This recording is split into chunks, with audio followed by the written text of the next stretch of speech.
several other sectors that have very strong potential to contribute to the economic growth of the country, but they are not doing very well. Manufacturing is one of them. So, for instance, manufacturing sector is about 9% of the economy, which is very small for a country like Nigeria, and especially given the fact that Nigeria's role in Africa, we have that potential to dominate markets by exporting to these other African countries. That potential is there.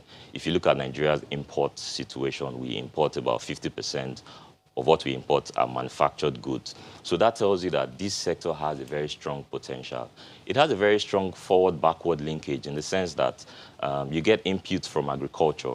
You can process that and then have a finished product that you sell to the market. So in the process of processing those goods, there's that value chain effect that you can have. So you need people, you need to employ people within this sector and all that. So we have construction industry, for instance. We have education and health. We have professional services. And then trade, which is one big sector as well. But we did a study at the NESG in our macroeconomic outlook and found out that these sectors have not been contributing so much to employment and so much to growth, and despite their huge potential in job creation.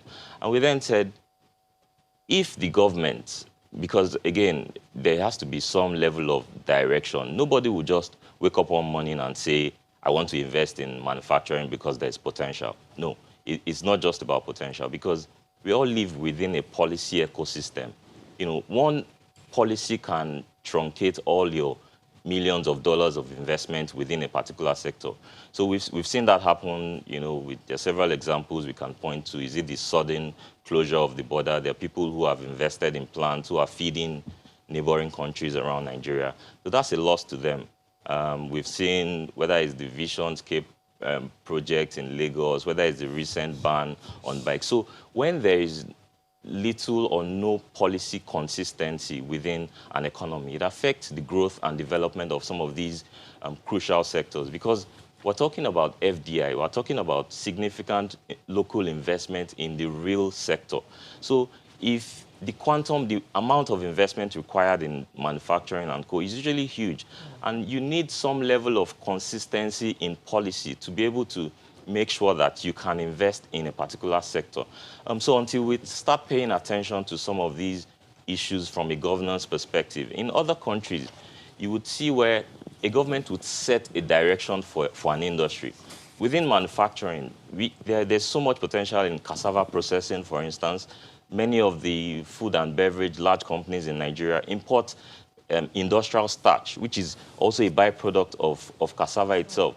So, but we realize, have in abundance. Of course, but we mostly rely in processing cassava into gari rather than that. So as a country, there are countries that government would come and say, these are the areas that we think we can compete globally. Even local demand exists within these areas.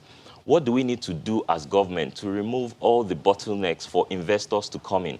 So we've not seen that happen so much within the manufacturing space. So I can say that the sector is actually moving without direction. And it's very, very crucial for us to look into this as a country. Not encouraging to investors at all, especially those who are supposed to come in from abroad.